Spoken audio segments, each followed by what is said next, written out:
Welcome to the Out of Home Insider Show, the loudest voice in out of home, bringing you tips, tricks, and insider insights to not only make your advertising more effective, but more efficient too. And with me today, a very special guest, the man behind Adomni, Jonathan Gudai. Thank you so much for making time out to join us here today, Jonathan. Oh, thanks for having me. It's great to be here. Well, a great place to start, and it's a fun place to start because I feel like everyone's got their own unique path of how they ended up in out of home. So why don't you tell us yours? How did you get to be the programmatic out of home guy? Yeah, it's a great question, and it kind of goes back to 2014, 2015. I had been in the e-commerce world for most of my career, pretty much from like 2002 to 2014, 2015. And I was in the process of selling the e-commerce business that I had. And this guy named Jonathan Fine started dating my wife's sister. And he's a serial entrepreneur. He's from Las Vegas. He has bars and restaurants and security company and magazine. And he owns a few billboards as a small ownership passive investor. And he came to me and said, I looked at our P&L for the year, and when I calculated how much money I could have made versus how much money we did make, there was like 20-30% gap. And he's like, I'm looking at this almost like it's a hotel, property where it's a digital sign. There's 8 slots. If only 6 or 7 of them are sold at any given point, what if we took an unsold space and put it online? And he's like, I don't know anything about e-commerce or digital for buying things online from a production standpoint, but you do. And so maybe you can join me and we can build this, and maybe we can make more money on these 3 boards. And if it seems like it's interesting, maybe we can take it and apply that to others who might have the same need. So Adomni originally started as Advertise Everywhere was the name, but focused first on these digital billboards in Las Vegas. That's and that's definitely an interesting way into the space. So it starts out, we've got 3. How did it go? Did it work initially? Were there, I'm sure, some hiccups along the way? What was that first 12, 18 months like trying to figure this thing out? Yeah. So it's interesting, like you've got an idea and the concept sounds so simple, right? I mean, we've been selling stuff online now for many, many, many years. And so the first thing I did was say, I don't want to have to reinvent the wheel and build everything from scratch. There's got to be a platform, a Shopify of the world, right, for out of home, sure, that we could just use and maybe add some custom features or apply it to the screens. Because most people in technology try to build what only needs to be built, but utilize what's already available as building blocks. And so the thing that surprised me the most in 2015 was that there just wasn't a platform or a technology like a Shopify or like, these e-commerce platforms that you could take off the shelf. And so we ended up saying, okay, well then we'll build something from scratch. And then the next big challenge was, well, the software that's running these screens wasn't built for programmatic selling, wasn't built for fractionalizing ads to be sold to different people online. Sure. And so, we had some Daktronics screens and some Prism View screens, and the software was just, meant for something else, right? It was designed and built for basic slot management and for longer term campaigns. So to answer your question, was it more difficult? We just kept realizing that the solutions weren't out there for the problem we were trying to solve from a product perspective. And fortunately, we had a very strong team of engineers, just a couple of really smart guys with me as the core nucleus of the company. And we started building our own media player software, our own online content management system, our own e-commerce booking platform. And little by little, we it took us about 6 months before we had our first kind of ready to test product. And so that was 2015. And then early 2016, we started testing. And the nice thing is we had our own boards, right? So we had the luxury of being able to, test in a real environment without, potentially messing with someone else's business up. Even though we had a big chance of messing our own business up. You know how that is, but you still take your own risks more than you do for others. So we ended up launching. It went really well. We tweaked, like any software, there's bugs you fix on the way. And then July 2016 was the first kind of real true launch of the first paid campaign. And before we hit our 11-month anniversary, we had already done $1 million of ad revenue through the local hotels and shows and corporate events that were coming to Vegas that all of a sudden could buy 3 days worth. And it wasn't super hard. And we didn't have a big sales team. We were just kind of going out and selling our own product in the early days. But it kind of validated that we were onto something. And so that was 2016 to 2017. Those are the early days. And then what we realized was that the market was way bigger than digital billboards. Like that was where we started. Sure. But we said, well, this idea can apply to any digitally connected screen. What kind of makes sense as the next thing? And like any big company who's testing and building new products, like Amazon does all their testing in Seattle and Microsoft in Seattle, right? You build and test as close to where you are. We started, talking to the local taxi top guy who had mostly static boards. And he said, yeah, I'd be interested in trying these digital toppers. And so this was 2017 that we had the conversation, and we ended up building taking the platform and applying it for the mobile vehicle network, which our idea was, if you could combine our digital billboards with these taxis that are driving around in Vegas, a brand can kind of dominate your attention, right? Sure. You're sitting at a stoplight. You're like, what show am I going to see tonight or this weekend? It's boom, right next to you. Boom. Right 7 screens and 14 taxis in front of you. Oh, I think that's what we're going to go see, honey. Yeah, exactly. So, so we were like, okay, well, that's going to be the next network then that we're going to layer on top of digital out-of-home. We'll go into the transit. And man, that was rough. If we thought the digital billboards and the software that was running those was difficult, to have a system where you've got the internet connection that can go in and out just based upon where the car's driving. Yep. Drives underneath, like, the parking garage, boom. You can't communicate with it. You've got these guys, taxis, they're pulling up the taxi lines and then just turning off their car, right? So when the car turns off, the screens turn off. So the car, the screens and the ads were turning on and off. So all these like things that we had never really prepared for, we had to build the software into the system to support that. But it was a really interesting time because we learned a lot, and we ended up successful with it. We ended up rolling that out in 2017 and starting to take orders for that. And it was, for that particular line, it was always a matter of scale. Vegas has got thousands of cabs driving around, right? Sure. You need to have a certain percentage of them that have the digital screens for that experience of the big screen, little screen kind of surround sound sort of experience. And so, we worked with them, and then we were sort of waiting in Vegas for the right company to come up that was going to install these everywhere and take it to the next level.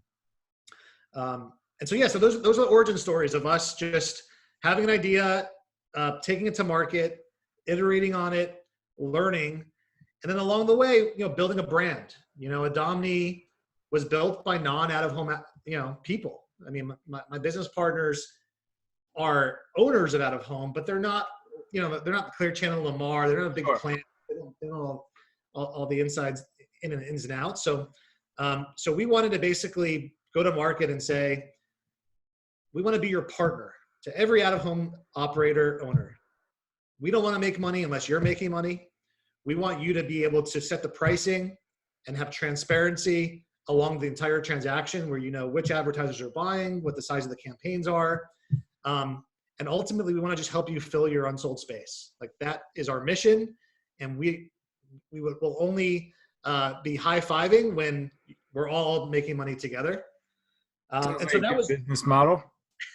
Yeah, I mean, that was the only way we saw it succeeding. Like there's been too many tech companies or even marketing entities that have took advantage of others that we just didn't think that was going to last or be something that ultimately, we wanted to be as transparent as possible because we felt that that was going to allow us to scale faster. So from 3 screens, helping your brother-in-law sell some additional space to how many screens are you tapped into right now? So now we have a little over 165,000. So from 3 to 165,000, from traditional roadside big screen stuff to taxi toppers. I'm sure you got a bunch of other crazy formats in there. What other sort of screens are you tapped into? Yeah. So right now we have 32 different, we call them media types. I know that there's, people, out-of-home traditional calls them formats. Sure. But basically for us, to be on the programmatic platform, you need to have the ability to synchronize your system with our system electronically, automatically. Let's talk about that for a second in case anyone's getting freaked out by the tech talk. Yeah. If I'm a media owner, do I need to change my infrastructure in some way? What are the ramifications or impact to my current systems if I wanted to work with Adomni and sell my inventory? Yeah, for most people you don't. I mean, it is situational in that the platform that you're using can be on a spectrum of easy to integrate with to impossible. And fortunately, out-of-home companies have been investing in new either layers in between their content management system and kind of the cloud, or they've been replacing it with new screens. It just comes with the new stuff that has the ability to connect. So if you're running Broadsign or Ayuda or Blip or Apparatix or Adomni's Media Player CMS, then you can connect. 3-4 years ago, I couldn't say that, right? We weren't partnered with all those companies. And so aside from the media owners being really where the business started of having the 165,000, that's when the business starts getting interesting. It's the partners along the way that we've formed partnerships with, where Broadsign's Reach SSP, for example, we connect into that, and so it's now easier than ever to connect to the Adomni platform. But it's one of those things that on a case-by-case basis, we're pretty upfront in asking, what are you running and what versions, and being able to assess, the feasibility. But it's gotten really good lately. Makes sense. Where are you seeing the most growth for programmatic? Is it from brands direct? Is it from agencies adopting it? Is it a little bit of both? Where are you seeing the most growth? Obviously, we're in unprecedented times, but up until that point, where were we seeing it from? Yeah, sure. So our big mission is to try to bring new money into the marketplace. So direct-to-consumer brands, brands that are focused more on Google and Facebook advertising. So money that traditionally hasn't been spent in out of home. That's right. Okay. Yeah. That's kind of our tier one preference. And so, yeah, there's a wide spectrum there. Agencies, there's also obviously some very powerful holding company agencies with major brands who can trust them. And we can't lose sight of those guys too. I mean, that's, what the biggest thing that we've been trying to do is either two things. One, bring new money in where there's brands that have never advertised in digital out of home that we're bringing in and saying, look at the benefits. It can help awareness, but it can also help performance. Or we want to increase the wallet share of how much out of home is getting in the media mix. So these big holding company agencies, they're buying out of home, and they've got their specialist agencies that are doing so. But if we're 4 to 7% of their total media budget, our goal is to try to get that to be 10 to 20% based upon the ability to target on audience, to control your messaging dynamically, to swell your budgets, contract, do all these things that they're choosing to go with Google and Facebook because they have those capabilities. And now they're learning that, I can do that too with out of home. That's really powerful. Maybe I should be spending more than the way that I've been doing it. So on the audience targeting side, and I've had the opportunity to play a little bit within the back end, but I'm by no means an expert. And so I can start with the audience first, right, from a planning standpoint inside of your platform. Is that correct? Yes. And is that based on GeoPath? Is it your own audience insight? What's that information? Where's it coming from? Sure. So GeoPath is definitely the industry standard when it comes to the impression counting.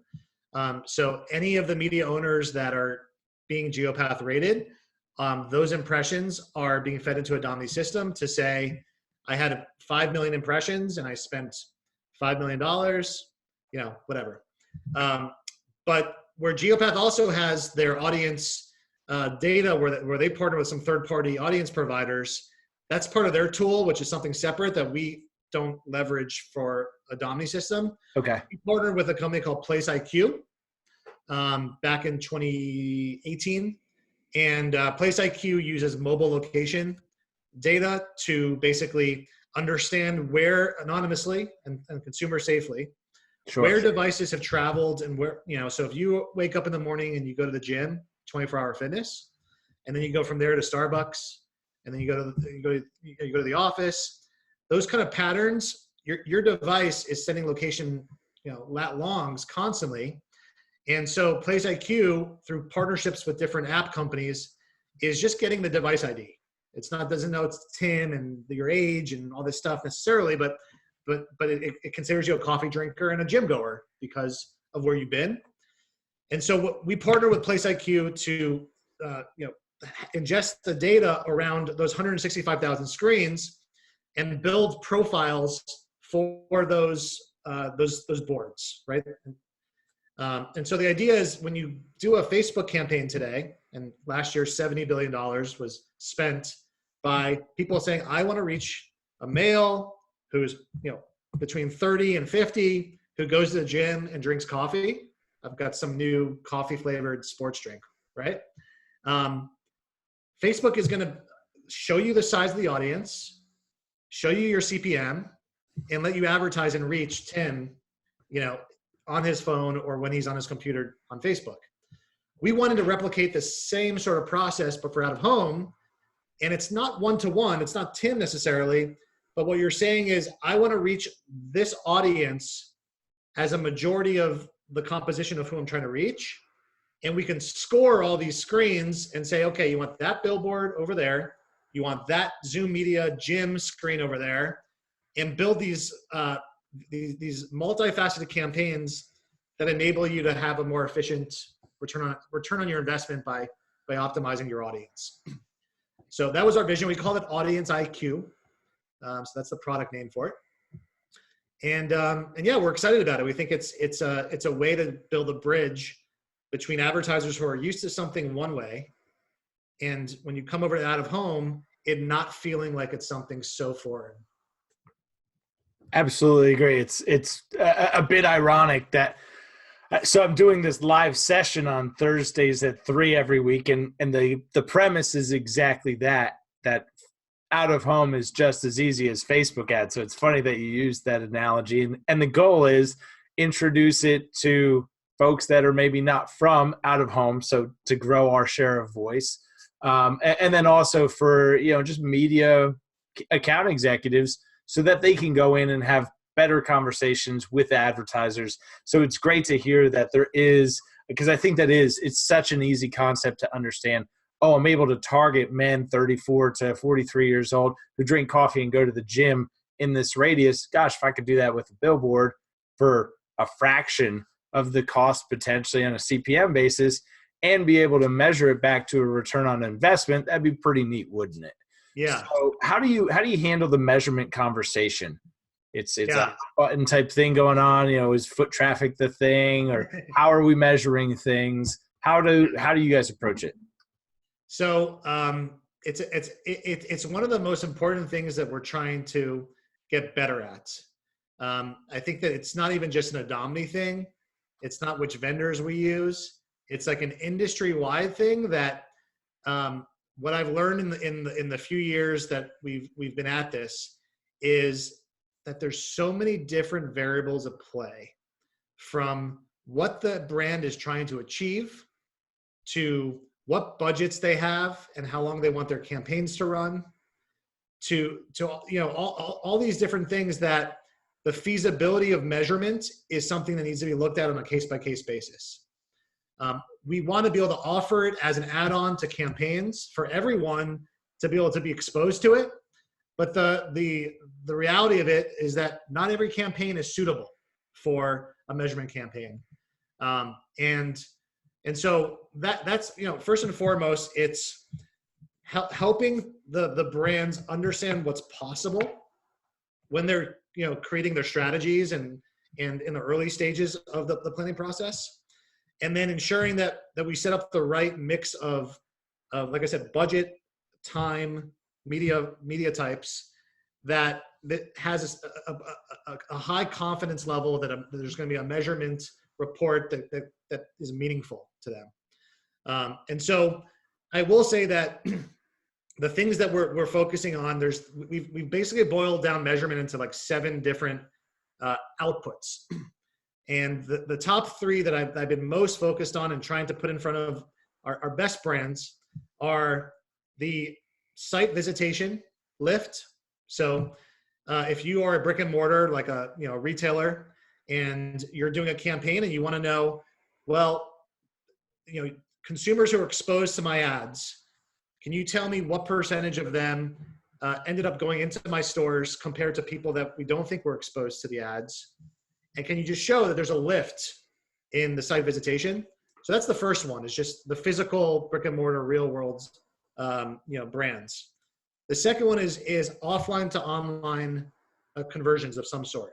So I'm, let's say, a vitamin e-commerce company, and I don't have brick and mortar, but I want to do an at-home campaign, and I want to see how many people that saw my billboards and my Uber, car top ads ended up going to my website, and compared to the devices that didn't see my ads, right?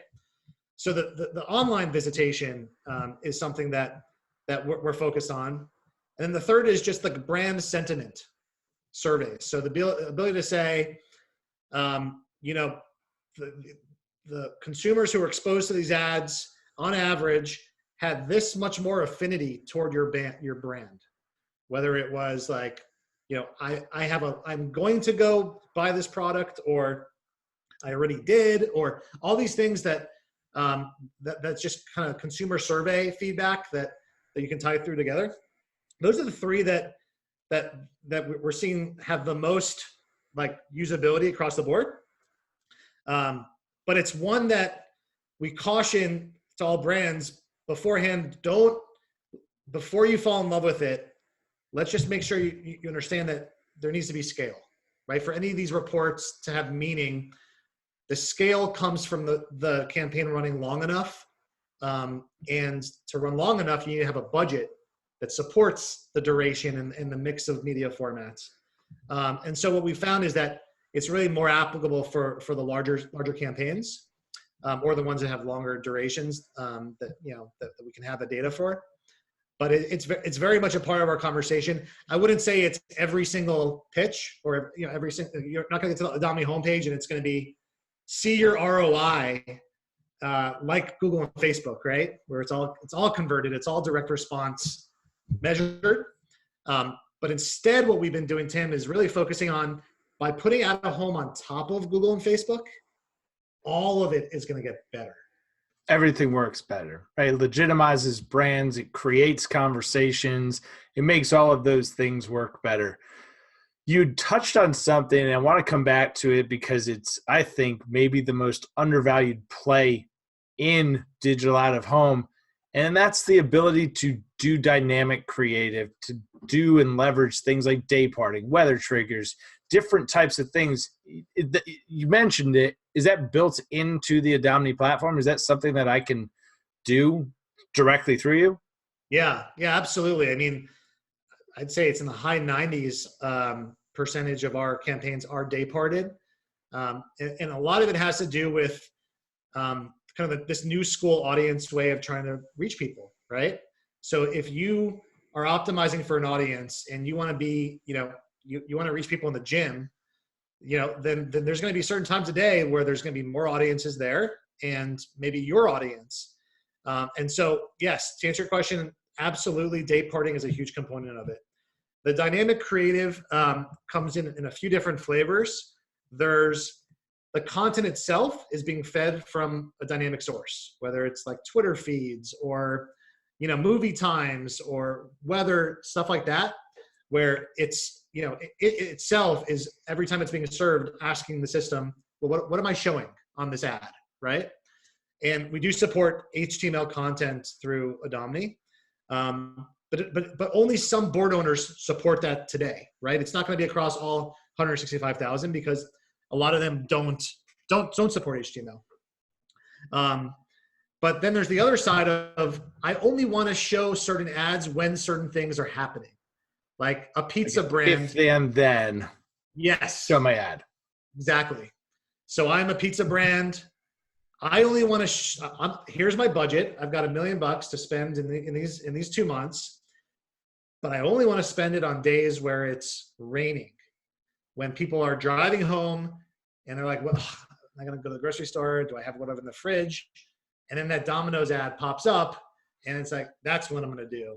It's raining. I'm going to order pizza and do that." There's that triggering that's also dynamic content that we're doing a little bit of, but a lot of those things are kind of come from the client, right? Come from the brand or advertiser saying, I want to do stuff like that. That's really cool. That's really interesting. And sometimes they're more just trying to take what they're doing with their other channels and just applying it on digital of home as an extension. And then every so often, the meetings we love to have, we're saying, well, here's what you could really do if you want to harness the full capabilities of the platform. And they're thinking outside the box, and they're willing to do things that may not flow with the whole rest of the campaign, but it still will drive the results that they're looking for.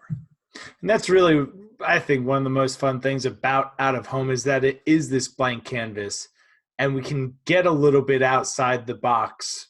Oh, I guess all pun intended or some pun intended, right? Yeah. Of that traditional square. Well, hey, it's a billboard. It's got to look like this. No, it can be fun. It can be dynamic. You can have motion in certain places. There's just so many things that you can do. That the fact that you offer it from the planning side, audience, hey, we're going to target the right audience. We're going to have a responsible conversation about how we're going to measure it. And oh, by the way, look at all the really cool stuff you can do with it while you have it on. I think it's a great conversation to have. I appreciate you introducing all of the audience to more of the nitty-gritty behind what you guys do. For anyone interested, what's the best way to find you? Just at adomni.com, ADOMNI. And then you can reach me on LinkedIn. If you search for me, Jonathan Gadai. I'm pretty active on there. And yeah, would love to be on the show again in the future. And it's one of those things, Tim, where innovation is happening so quickly. And it's just having the market catch up to taking advantage of what's available now. And also understanding that where it's headed is super exciting for a medium that I think has been really undervalued for a very long time. And when the big digital guys just start to realize the true value and they actually have a tool to go do it themselves, well, then you've got a Facebook and Google situation. It's not a bad situation to have. I think it creates market efficiency overall for everybody at the end of the day. It's not a threat to anybody's business. There's certainly enough for us all to be very profitable in the things that we do. So Jonathan, again, thanks so much for taking the time out. If this has been helpful, please share it with somebody. As always, we'll see you guys next time.